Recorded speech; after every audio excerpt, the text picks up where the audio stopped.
guys, it's Haley. Welcome to my channel. Today we are going to be doing a March kind of book haul for the month. I had enough books that I purchased this month that I thought it was worthy of a haul for you guys. So we will be going in and looking at the books that I got this month. Now, I do not always buy a ton of books every month, but sometimes if there's a lot of new releases or just good deals or, you know, a lot of books that catch my eye, some months definitely have more books than others. And this month, I got enough books that I was very excited to share that I thought, you know what, let's just do a whole book haul video. So I have around 10 books that I bought this month in a physical copy that I wanted to share with you guys. So that is what we will kind of be diving into. I'm very excited to share a lot of fantasy, a few others thrown in, but heavy fantasy book buying month. That was definitely the books that were jumping out at me. So I'm very excited to share them with you guys. And let's just dive in. So first things first, I got Bride by Ali Hazelwood, and this book is a beautiful cover. First of all, the little foiling details, very pretty. It's a paranormal romance. It's about a vampire, Misery, who basically has to go live with the werewolves as part of this kind of like peace bargain agreement between the vampires and the werewolves. And so she's a vampire living with the werewolves, and of course, if you're a vampire and you're going to go live with the werewolves, there has to be something happening between you and the alpha. I mean, that it just has to happen. So that's kind of the overall gist of this book is you have a vampire living with the werewolves and specifically with the alpha, and you know, it's a paranormal romance. So without giving too much away, that's the gist of this book. Very pretty cover. I love the details. I think it's definitely interesting because looking at Ali Hazelwood's book covers, they all have a very similar artistic vibe. You can tell that the illustrators, they kind of have, I don't know, the same look about them. And you can definitely tell that this is her first paranormal romance and it's kind of set apart from the others. So very pretty cover, very interesting book. And it's set in this Omega verse, which is something that I feel like hasn't been a huge focus in books coming out recently, so I'm very excited about it. Okay, next up is probably the book that I am the most excited about this month. If I had to pick one that just I'm so excited about is A Fate Inked in Blood, and this book is, first of all, beautiful. It's by Danielle L. Jensen, and I'm very excited. First, I saw the cover and I was like, this is gorgeous with the blue sprayed edges. Like, it's a beautiful book, but it's also something that I'm really excited about because it's a Viking, like Norse inspired fantasy, romantasy, I'm pretty sure.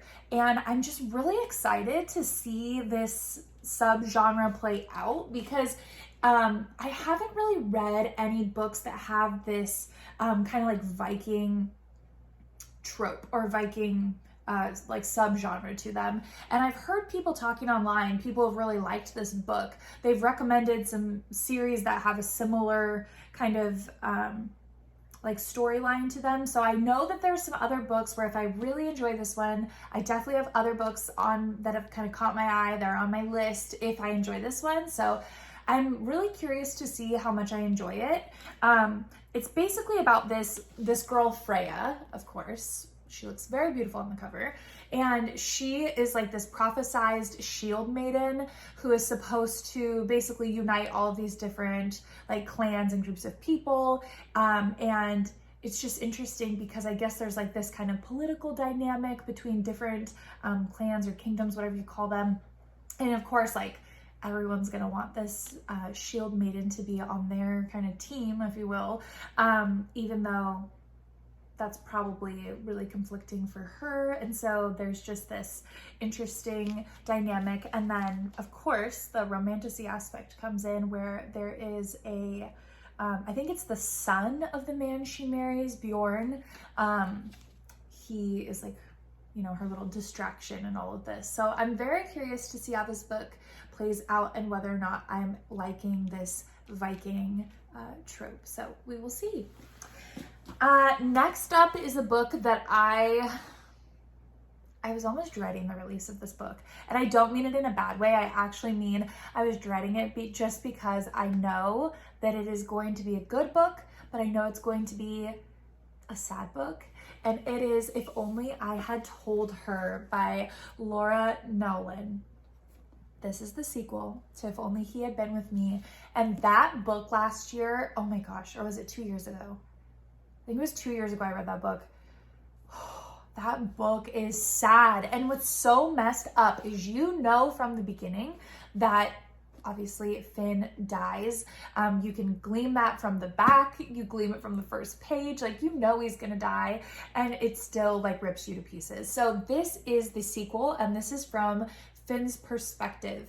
And I really debated back and forth on like, should I read this or do I just leave the book the way it was with book one? But I heard so many different reviews of this book in the last like month of it being out that I had to go ahead and purchase it in March, because I was just like, you know, curiosity is eating at me. I saw this really pretty Barnes & Noble red cover and I thought, you know, if I'm gonna do it, I should at least buy it, and then I will tackle the concept of reading it some other time.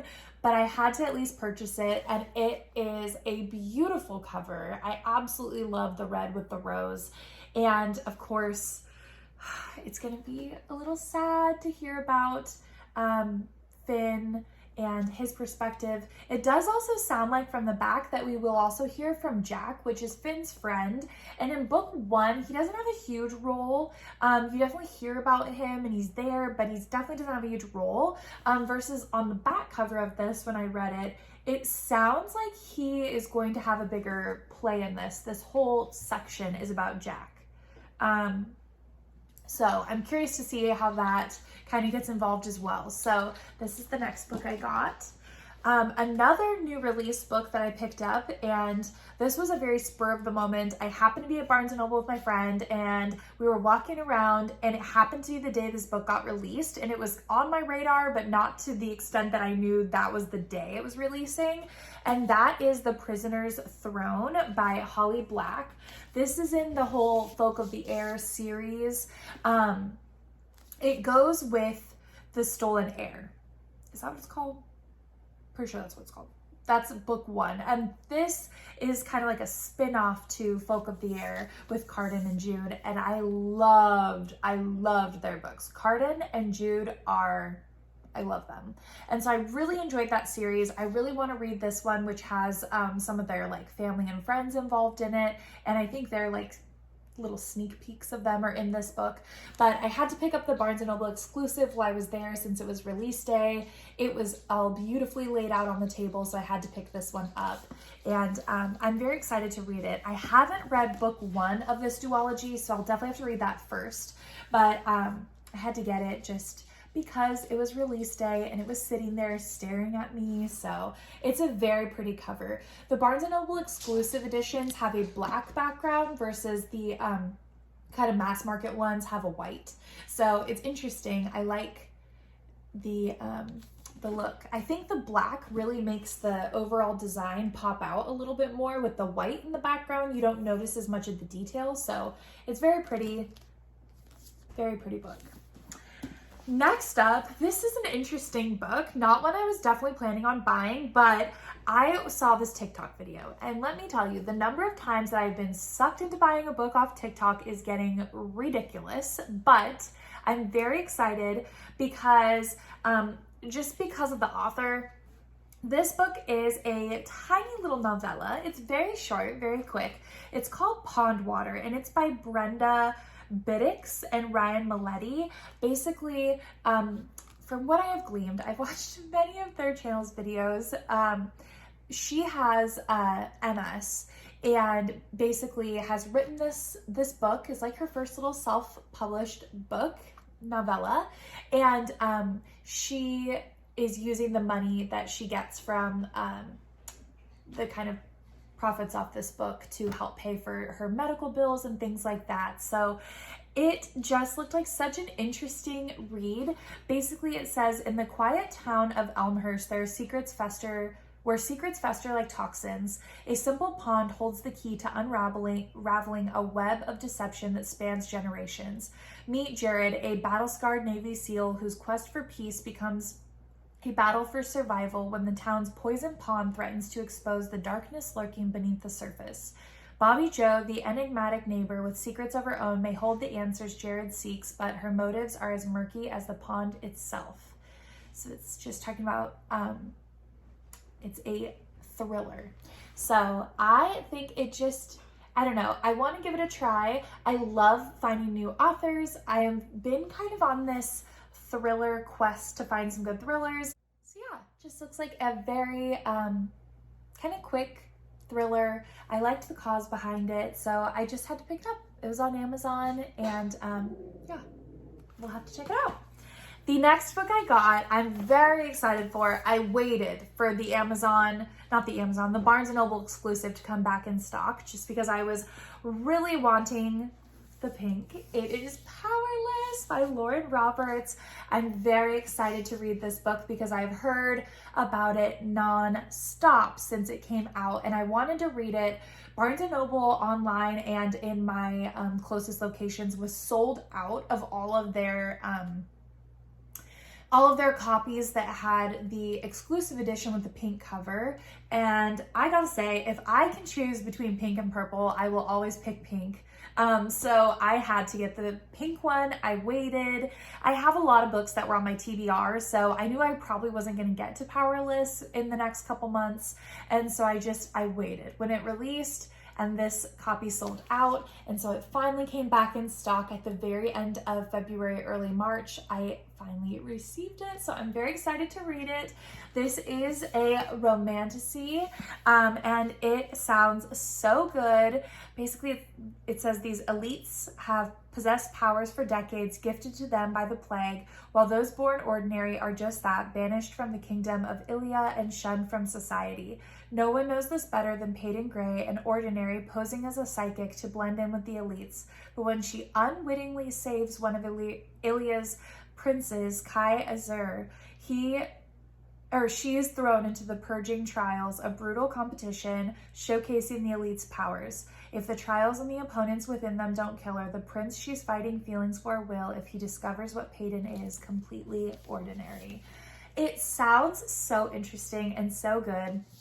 I am reading through Throne of Glass right now, and it just, I don't know, it gives me just enough of that like Throne of Glass vibe with the trials, the prince. Like, it's giving very much so to me Aelin when she was at the I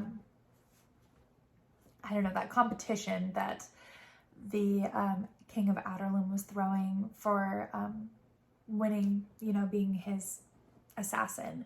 It definitely gives that vibe. So I'm very excited to read this. Let me know your thoughts if you've read it. I have heard nothing but good things, so it just makes me really excited. And then the last few books are coming from a package I received yesterday on my doorstep. I opened up the box, I peeked in to make sure everything was there, and I left it. So I'm very excited because these books were some last minute end of the month's grabs, and I'm very excited for them. The first book is The Serpent in the Wings of Night by Carissa Broadbent.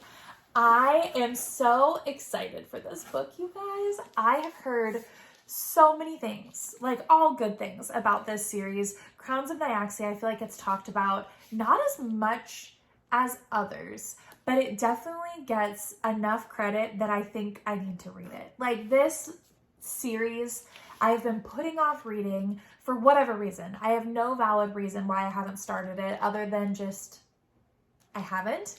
And so I'm finally getting ready to read it, and I'm very excited. The covers are so pretty. I did not realize that these are only available in hardcover and they're just now releasing in paperback. So I went ahead and got the hardcover just because I wanted to purchase at least book one and get it on my shelf, so that way it's on my TBR cart and I'm thinking about it, versus if I just kind of think, oh, I'll get to it when it's paperback, I just know that I'm probably going to forget or just let it slip through the cracks. So I went ahead, I finally dove in and got it. So very excited about that. The next book I got is The War of Two Queens by Jennifer L. Armentrout. This is in the From Blood and Ash series. It's book 4. I have been so slowly going through From Blood and Ash. I swear I read like 2 books a year from this series. It's taken me a ridiculously long amount of time to get through it. I basically just read a book, and then when I think of the next book, I get it. I don't like read it in any particular like, oh, I finished this a month ago, I'll read it again, or put it on my TBR. I just will randomly want to read it, and I will go get the next book. So I bought this one because Amazon was having a like lightning deal, and it was like 60% off for the hardcover. So I picked it up. I own all the other ones in hardcovers, so I know I want to stick with hardcovers for this. It has a very pretty cover. They're all very similar in design. One thing I like a lot about this copy is this one has pictures in it. And I don't know, also it's a digitally signed one, or a signed copy, I think. So that's kind of nice. But it has, it's at the very beginning, isn't it? Yeah, it has the actual pictures of the characters in it. And I mean, I have seen some of these pictures floating around for the longest time, and I didn't realize I had to apparently get to book 4 to earn the ability to have them on my shelf. So I was excited about this one. I kind of flipped through because once I saw that first picture of Castile, I was like, what? And so I found one of Kieran and one of Poppy as well. And I don't know if that's it. I kind of just did a quick flip through, but that's kind of cool. So book 4, have no idea when I'll get to this, but I had to pick it up since it was on a lightning deal. And the last book is one that I'm very excited to read. It is Broken Night by L.J. Shen. This is a part of the All Saints series. I bought book number 3, January, I think it was, or February. Maybe it was February. I think February I bought, no. January, I bought book 3, which is Angry God, and I got that book thinking it was a standalone single book. I bought it, I saw it at like Target, and I picked it up because it sounded good, and then I realized it was book 3 in a series, and I was like, oh, okay, I guess I'm reading the series. So in February, I bought and read Pretty Reckless, which is book number 1, and then this is book 2, which is Broken Night. I loved book 1, so I had to pick this one up. And then I will finally get to earn book 3 as soon as I finish this one. So I bought it in a weird order, not really knowing what I was doing, but I'm very excited to read book 2. Book 1 was so interesting. I don't know, her writing style is not one that I have read really before, or I can't think of any books that are similar to the writing style she had in that first book. It was very interesting. The first like 2 chapters took me a minute to kind of get into the cycle or in sync with that writing style, but once I did, I really enjoyed it. So I'm excited for book 2 and book 3. I think there's more than 3 books too. I'm pretty sure there's a book 4 and 5, or at least a book 4, but yeah, I'm excited to read book 2 and just keep going with the series. It's always kind of fun when you like stumble upon a series that you enjoy. And I definitely feel like this series was one that was totally an accidental thing. It was not like I set out to read this series, but I am really glad that I started it because I liked book 1. I know that book 3 really sounds good. I haven't read a lot. I didn't even read the full back of this one. I kind of want to go in blind because I've already been introduced to all the characters. So I kind of just want to go into it and just see if I enjoy it. So yeah, that is my haul. Those are all the physical books that I have purchased in the month of March. So I have a lot of books to get to reading. And I'm excited for my April TBR. I was holding off on doing my April TBR video because I wanted to film this haul first. So I'm very, very, very excited to do my April TBR because there's a lot of books that I've bought recently that I'm very excited to read. So definitely stay tuned. Look out for my April TBR. That will be up soon, either probably right before or right after this video. So definitely excited to dive into these books. Let me know down below if you've read any of the books that I purchased and if you have any kind of spoiler-free thoughts on them. I'm always interested to see what people recommend or what books stand out to them or that they have feedback on. Of course, I know that maybe biases my reading a little bit, but I like to know other people's thoughts and compare them to my own. So yeah, leave that down below, and I will see you guys in the next video. If you enjoyed this video, hit that thumbs up, subscribe if you want to see more of my videos, and I will see you guys in the next one. Have an awesome day.